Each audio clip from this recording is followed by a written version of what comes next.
today's lecture, we are going to discuss the disadvantages of e-marketing. So let us see what are there. First one is security issues. So security of data or information floated on internet is still an issue. Now, many people who use internet as a medium to conduct their dealings faces the problems of security. However, business firm takes due care to protect and secure the data through encryption, but still at times are not able to maintain full security. जो रीते આપણે જાણીએ છીએ કે ઈ માર્કેટિંગમાં ઘણી બધી વાર આપણે ડિસ્કસ બી કરેલું છે કે સિક્યુરિટી ઇશ્યુ છે એ બહુ મેજર ઇશ્યુ છે ઈ માર્કેટિંગ માટે કે તમારી પર્સનલ ઇન્ફોર્મેશન બેન્કિંગ ઇન્ફોર્મેશન આ બધી વસ્તુ હેક થઈ શકે છે ઓર પ્રોવાઈડ થઈ શકે છે સો આ જે છે સિક્યુરિટી ઇશ્યુ છે એ સૌથી મોટો ઇશ્યુ છે. Then after second one is depends on technology. So marketing the products or services using internet requires some basic infrastructure arrangements such as computer, server, website, internet connection, modems, etc. Without these technologies, a firm cannot operate on an electronic platform. એટલે કે digital marketing છે બરાબર એમાં તમારે કેના ઉપર રહેવું પડે છે ડિપેન્ડ તો કે તમારે ઘણી બધી વસ્તુ ઉપર આ બધા ઇન્ફ્રાસ્ટ્રક્ચર ઉપર ડિપેન્ડ રહેવું પડે છે જેમ કે તમારે પર્ટિક્યુલર કોમ્પ્યુટર્સની જરૂર પડશે સર્વર્સની જરૂર પડશે વેબસાઇટ્સ છે ઇન્ટરનેટ કનેક્શન્સ છે મોડેમ્સ છે તો આ બધી વસ્તુની જરૂર પડશે જો આ બધી વસ્તુ અથવા તો ટેકનોલોજીસ તમારી પાસે નહીં હોય so then you can not operate on an electronic platform. The next one is transparency. Display of the products or services online of course helps consumer to go through each minor details before taking the purchase decision. However, at the same time, the competitors also get the access to the information of product offered by the business firm along with its pricing strategies as well. કે ઈ marketing છે એમાં ઘણી બધી વસ્તુ છે એ transparent થઈ જાય છે જેમ કે કોઈ એક આપણે લઈએ વેબસાઇટ એમેઝોન આ એમેઝોનમાં શું ટ્રાન્સપરન્સી હોય કે કઈ પ્રોડક્ટ છે એની શું પ્રાઇસ છે અત્યારે એમાં શું ડિસ્કાઉન્ટ ચાલુ છે કેટલા % ડિસ્કાઉન્ટ છે તો આ બધી જે બી કાંઈ સ્ટ્રેટેજી છે એ ઓનલાઈન હોય છે કોઈ પણ વ્યક્તિ એને જોઈ શકે છે તો ધ સેમ થિંગ કે ફ્લિપકાર્ટવાળા છે એ બી આ બધી વસ્તુ જોઈ શકે છે અને એના અકોર્ડિંગ ડિફરન્ટ સ્ટ્રેટેજી છે એ ડિફાઇન કરી શકે છે. So those how the transparency becomes the biggest disadvantage. The next one is worldwide competition due to globalization. So e-marketing provides the benefits global reach to business firm but at the same time it exposes the firm to global competition as well. Market in the global world is more competitive and advanced. The business firm really have to work hard in order to compete with the global firms. Look, traditional businesses માં શું હોય કે એની marketing strategy છે એની pricing strategy છે આ બધી વસ્તુનું transparency નથી હોતું એની ખુદની એક યુનિકનેસ હોય છે બટ ઈ માર્કેટિંગમાં શું થાય કે એની કેપિટલ ઇન્વેસ્ટમેન્ટ ઓછું છે રેવન્યુના પર્સન્ટેજ વધુ છે કોસ્ટ ઇફેક્ટિવનેસ છે આ બધી જે એના એડવાન્ટેજ છે એને કારણે ઘણા બધા લોકો છે ઈ માર્કેટિંગમાં એની પ્રોડક્ટ્સ સેલ કરવાની સ્ટાર્ટ કરી દે છે અને ધૂઝ હાઉ તમારા કોમ્પિટિશન છે એ વધી જાય છે બિકોઝ જેવી રીતે તમને ગ્લોબલ રીચ મળે કે બીજા કસ્ટમર્સ તમને મળી શકે બીજા કન્ટ્રીમાં જઈને સો ધ સેમ થિંગ કોમ્પિટિશનમાં બી થઈ શકે છે કે તમારા કોમ્પિટિટર્સમાં બી ગ્લોબલાઇઝેશન લેવલે છે એ વધારો થાય છે. સો that are the disadvantages. Let us see some challenges before traditional marketing. So first one is limited reach. Unlike online marketing, traditional marketing has limited reach when it comes to market coverage. When a product is promoted on internet, it has a potential to cover the global market, but the market coverage gets restricted when the company uses traditional promotional tools like newspapers, magazines, radios, etc. કે ઈ માર્કેટિંગમાં છે ઈ તમારા website ઉપર જ એની advertise થઈ જાય છે કોઈ બીજા પાસે કરાવવા જવાની જરૂર નથી પડતી જ્યારે ટ્રેડિશનલ માર્કેટિંગમાં શું થાય કે એ લોકોને ઇન્ટરનેટ ઉપર ખાલી એ છે એનું માર્કેટિંગ કરી શકે છે દેન આફ્ટર એ વસ્તુ લેવા માટે ફિઝિકલી કસ્ટમરને જવું પડે છે बिकॉज एनी लिमिटेड रीच होय छे। तो आना माटे एडवर्टाइजिंग बी एना स्टेट पूरतुं मर्यादित राखी शके छे, बिकॉज जो एने वधु करवुं होय तो एने वधारे कॉस्ट नाखवी पड़े ट्रेडिशनल मार्केटिंग ने। सो एनी लिमिटेड रीच होवाने लीधे आ बधा डिसएडवांटेज एने थाय छे। The second one is cost consideration. Promoting a product or service through traditional marketing tools may cost the firm dearly, as the advertisement in newspapers, magazines, radio, television, etc. require heavy expenditure and thus make it difficult for the firm to make arrangement and still gets a limited coverage. Again, it will cost you every time you run a new campaign. Further, companies have to bear the expenditure for delivering it through various channels of distribution. Cost એટલે કે that is the biggest challenge, because એમાં cost છે traditional માર્કેટિંગમાં ઘણી બધી વધી જાય છે. Like તમારે સૌથી પહેલાં એડવર્ટાઇઝમેન્ટ માટે ન્યૂઝપેપર, મેગઝીન, રેડિયો, ટેલિવિઝન એક્સેટ્રામાં ઘણો બધો એક્સપેન્ડિચર કરવો પડે છે અને ધેન આફ્ટર આ બધું કરો સ્ટીલ તમારું એક કવરેજ છે બરાબર ઈ કોમર્સની કમ્પેરિઝનમાં તો બહુ ઓછું હોય છે અને એ વસ્તુ કસ્ટમર સુધી પહોંચાડવા માટે છે વેરિયસ ચેનલ્સનો યુઝ કરવો પડે છે, વેરિયસ ચેનલ્સ ઓફ ડિસ્ટ્રીબ્યુશનનો યુઝ કરવો પડે છે, જેનો એક્સપેન્સ બી છે એ જ બી કંપનીએ જ બેર કરવો પડે છે. So that is the cost not effective.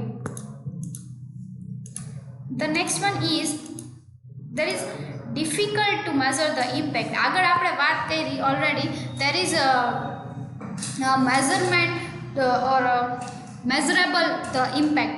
બરાબર, આપણે આગળ વાત કરી કે આપણે ઇમ્પેક્ટ છે એ આસાનીથી ઈ કોમર્સમાં તમે મેઝર કરી શકો છો, જ્યારે ટ્રેડિશનલ માર્કેટિંગમાં એ ડિફિકલ્ટ થઈ જાય છે. Like it is quite difficult to measure the impact of a firms promotional effort when traditional marketing tools are used. Firm would not be able to know whether the promotional effort had worked or not for a long time. While in case of online marketing, the firm would be able to know in real time what is working and what is not, and can adapt very quickly to improve on the effort. Traditional માર્કેટિંગમાં શું છે કે તમે product cell કરો છો તો એક basically questioner છે એ જનરેટ કરો છો અને પાછો બધાને પછી આપો છો અને પછી કન્ઝ્યુમર્સ એના આન્સર આપે. So it tax a lot of time and it is a very lengthy process. જ્યારે ઈ માર્કેટિંગમાં શું હોય કે ત્યારે જ તમારે તમારા સજેશન આપવાના હોય, ફીડબેક આપી દેવાના હોય. સો એના કમ્પેરિઝનમાં છે એ ઇમ્પેક્ટ છે ટ્રેડિશનલ માર્કેટિંગમાં જે પ્રોડક્ટ કે સર્વિસ સેલ કર્યું એની ઇમ્પેક્ટ મેઝર કરવી બહુ ડિફિકલ્ટ થઈ જાય છે. Next one is customisation is difficult. So, with traditional marketing effort, it is quite difficult for the firm to target a specific segment. It becomes even more difficult to target individual customer requirement. E-marketing શું છે કે customer છે એને suggestion આપી શકે અથવા તો કે નહીં મને આ વસ્તુ છે ને આવી રીતે ન જોતી, આમ બનાવીને આપો. તો ઈ માર્કેટિંગમાં શું કે એ બનાવી દેશે. બટ ટ્રેડિશનલ માર્કેટિંગમાં શું છે કે તમે જે વસ્તુ તમારા અકોર્ડિંગ બનાવેલી છે એ જ સેલ કરવી પડશે. તો બની શકે કે તમે ઘણા બધા કસ્ટમર છે એને ટાર્ગેટ ના કરી શકો અને જે કસ્ટમર રહે છે બરાબર એને તમે જે વસ્તુ આપેલી છે એમાંથી જ સેટિસ્ફેક્શન લેવું પડશે અને એને જો એમાં સેટિસ્ફેક્શન નહીં આવે તો એ બીજી વાર લેવા નહીં આવે. So those how customization is difficult. Next point is that is the difficult to measure the impact, that is interaction with the target. Maybe there are some problem in the heading. I will change in my material. So now discuss the point. Interaction with the target audience in case e-marketing is very much possible and in fact it is encouraged. The firm can ask its prospective consumers to take action, give their suggestions, rate the product and provide a feedback after the purchasing and using the product. This way, a firm can quickly improve upon the product quality and can serve the market in a better way. While all of this is almost impossible in traditional marketing. તો કે આમાં આપણે વાત કરી છે કે e commerce એટલે કે ઈ માર્કેટિંગ છે એમાં શું હોઈ શકે, આપણે સજેશન આપી શકીએ અને કમેન્ટ્સ આપી શકીએ, ફીડબેક, આ બધી વસ્તુને તરત મળી જાય છે એટલે એની પ્રોડક્ટમાં સર્વિસમાં ક્વોલિટીમાં ચેન્જ કરવામાં ખ્યાલ આવે. જ્યારે આ બધી વસ્તુ છે એ ઓલમોસ્ટ ટ્રેડિશનલ માર્કેટિંગમાં નથી મળતું.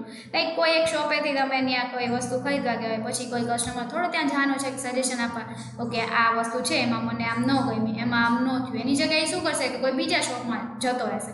સો that's how traditional markets have sum challenges. The next point is There are some methods or techniques of e-marketing. Let us see one by one. First is email. Electronic mail is one of the old and first methods invented to promote the product or service of the business firm when using e-marketing tools. It has emerged as a great marketing tool which is cost effective and saves a lot of time in transmission of the message. Just by a click, it will reach to the target audience in few seconds across the world. For instance, RedBus is an online bus booking website and mobile application that allows users to create a login ID and book the buses. Once logged in, the user will receive the emails regularly regarding various attractive offers and schemes of the firm. तो के સૌથી પહેલી method શું છે ઈ માર્કેટિંગની? તો કે સૌથી પહેલી મેથડ છે ઈમેલ, કે તમે ઈમેલ દ્વારા કોન્સ્ટન્ટલી છે એ તમારા કન્ઝ્યુમરના ટચમાં રહી શકો છો, તમારા પ્રોડક્ટનું છે એ માર્કેટિંગ કરી શકો છો. લાઈક આપણને ખબર જ છે, આપણે કોઈ પણ જગ્યાએ આપણું ઈમેલ આપેલું હોય, એકવાર લોગિન કરેલું હોય, ઈમેલ આપેલું હોય, તો એ જ વસ્તુના આપણને કન્ટિન્યુઅસ છે એ મેઇલ આવ્યા રાખે છે. એ વસ્તુ પરચેસ કરી લે, બટ ધેન આફ્ટર બી ઘણા બધા મેઇલ્સ છે એ આપણને આવે છે. અહીં આપણને એક્ઝામ્પલ આપેલું છે રેડ બસનું, કે રેડ બસ છે એ એવી એપ્લિકેશન છે કે જેમાં તમે ઓનલાઈન બુકિંગ કરી શકો છો, બટ એ બસનું બુકિંગ કરી લો, ધેન આફ્ટર બી એની પાસે તમારું મેઇલ જતું રહે છે, એટલે એ તમને રેગ્યુલર ટાઈમમાં છે એ તમને મેઇલ્સ મોકલે રાખે છે અને અટ્રેક્ટિવ ઓફર્સ અને સ્કીમ વિશે જણાવ્યા રાખે છે. The second one is banners. The concept of putting the banners is very much old. We put banner on the crossroads or at some important commercial centers. Here in case of online marketing, we put banners on relevant websites with few important headlines and probably a catchy images. Users while surfing may come across your banner and if choose to click on that would end up or gets redirected to your website and will helpfully goes through what you are trying to sell. You are aware of this. I know કે આમાં આનાથી છે તમે so much aware હશો. કઈ રીતે?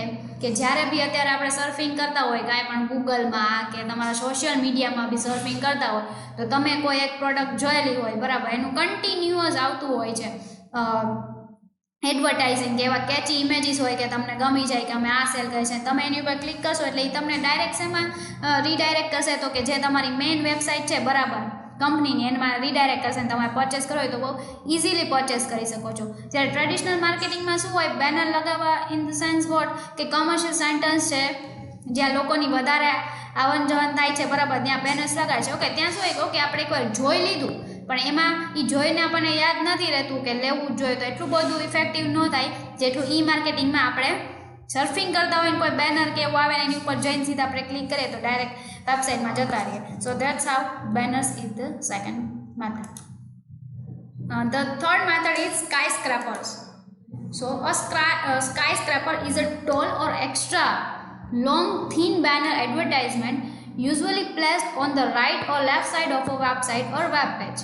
Generally, this type of advertisement size would range anywhere between 500 to 800 pixel in height and between 120 to 160 pixel in width. તો સ્કાયસ્ક્રેપર્સ છે તો કે શું છે, તો કે વન ઓફ ધ મેથડ છે જે તમે એડવર્ટાઇઝમેન્ટમાં જોતા હોય એમાં રાઇટ સાઈડ અથવા તો લેફ્ટ સાઈડ વેબસાઇટ ઓર વેબ પેજમાં આવેલું હોય, જે જનરલી એની સાઇઝ શું હોય તો કે 500 to 800 પિક્સલ હાઇટમાં હોય, 120 to 160ની વચ્ચે પિક્સલ વિથમાં હોય. તો સ્કાયસ્ક્રેપર્સનું બીજું બી ઘણું બધું એક્સપ્લેનેશન હોઈ શકે, બટ તમારા સિલેબસમાં છે એ આટલું જ આપણને આપેલું છે. So you only have to remember this. The next one is streaming video and audio.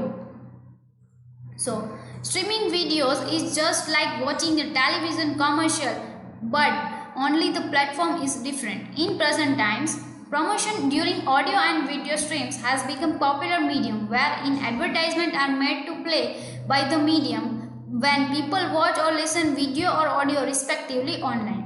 For instance, many a times when people are surfing videos on YouTube, they are made to see the advertisement before they can open their desired video. So that is that method કે જેનાથી તમે બહુ use to હશો, non હશો, કે જ્યારે બી તમે યુટ્યુબમાં કોઈ પણ વિડીયોઝ છે એ એટલા જેટલા પોપ્યુલર થઈ ગયા હોય બરાબર, એ વિડીયોઝ ઓપન કરશો તો એમાં વચ્ચે વચ્ચે એડવર્ટાઇઝ આવશે ઘણી બધી પ્રોડક્ટની, ઘણી બધી સ્કીપેબલ હોય, ઘણી બધી અનસ્કીપેબલ હોય. તો એવી રીતે છે તમે ઈ માર્કેટિંગ કરી શકો છો. વેરિયસ પ્લેટફોર્મ્સમાં છે એ એડવર્ટાઇઝમેન્ટ આવી રીતે વિડીયોઝ અથવા તો ઓડિયોઝનું સ્ટ્રીમિંગ કરીને તમે ઈ માર્કેટિંગ કરી શકો છો. The next one is interstitials. That is one of the popular forms of promotional tools nowadays we see is interstitials. At times when the user is opening or is watching for website to open, an advertisement will appear on the screen waiting for users response. The advertisement will cater users attention, and only by providing a response it will allow user to go to the website then he or she is intending to open. User either may close it or may respond to it. તો કે આ શું છે તો કે આ એવી method છે કે જેમાં તમે કોઈ પણ વેબસાઇટ ખોલીને બેઠા હોય તો એની એડવર્ટાઇઝમેન્ટ આવશે. અમુક સેકન્ડ સુધી ઘણીવાર આપણે ઘણી બધી એપ્લિકેશન્સ યુઝ કરતા હોય જે નેટથી જ ચાલતી હોય બરાબર, વિધાઉટ ઇન્ટરનેટ કનેક્શન ના ચાલતી હોય, ઓનલાઈન જ ચાલતી હોય, તો એમાં શું આવે ઘણી બધી વખત એડવર્ટાઇઝમેન્ટ ના આવે. એમાં અમુક સેકન્ડ્સ આવે કે આટલા મિનિટ પછી તમે આને ક્લોઝ કરી શકો છો અથવા તો યસ ઓર નો રિસ્પોન્સ આપીને બંધ કરી શકો છો. સો that is the method of interstitials. The next one is sponsorships. So sponsorships on internet is again one of the popular medium to promote a firm's product. It may vary from simple sponsorship of an email to a much more sophisticated sites sponsorship deals. For instance, there is an app on Google Play Store named InShots, wherein the user can go through the news in just 60 words. Below the news, a link will be provided which will take user to the website that gives user more detailed information about the news that they wanted to read. Sponsorship એટલે શું આમાં શું હોય તો કે આ અત્યારના જમાનામાં ઇન્ટરનેટ પર સૌથી જાજુ પોપ્યુલર મીડિયમ છે ઓર પ્રમોટેડ વસ્તુ છે કે જેમાં તમે બહુ સિમ્પલી છે એક સ્પોન્સરશિપ તમે મેઇલ દ્વારા તો કરી શકો છો, બટ વધારે સોફેસ્ટિકેટેડ રીતે બી આ સ્પોન્સરશિપ ડીલ થઈ શકે છે. કઈ રીતે તો કે એક્ઝામ્પલ આપે છે તો કે ગૂગલ પ્લે સ્ટોરમાં ઇનશોર્ટ્સ નામની કોઈ વેબસાઇટ છે જેમાં તમે ન્યૂઝ 60 વર્ડ્સમાં છે એ રીડ કરી શકો છો. બટ એ ન્યૂઝની નીચે ધેન આફ્ટર એક લિંક આપેલું હોય કે લિંક ઉપર તમે જાશો તો તમને ન્યૂઝ જે છે એ ડિટેલમાં જાણવા મળશે. So that's how the technique of sponsorships work. So that is all about your chapter number 2, that is the types of e-commerce and e-marketing. We'll discuss the next chapter in our next lecture.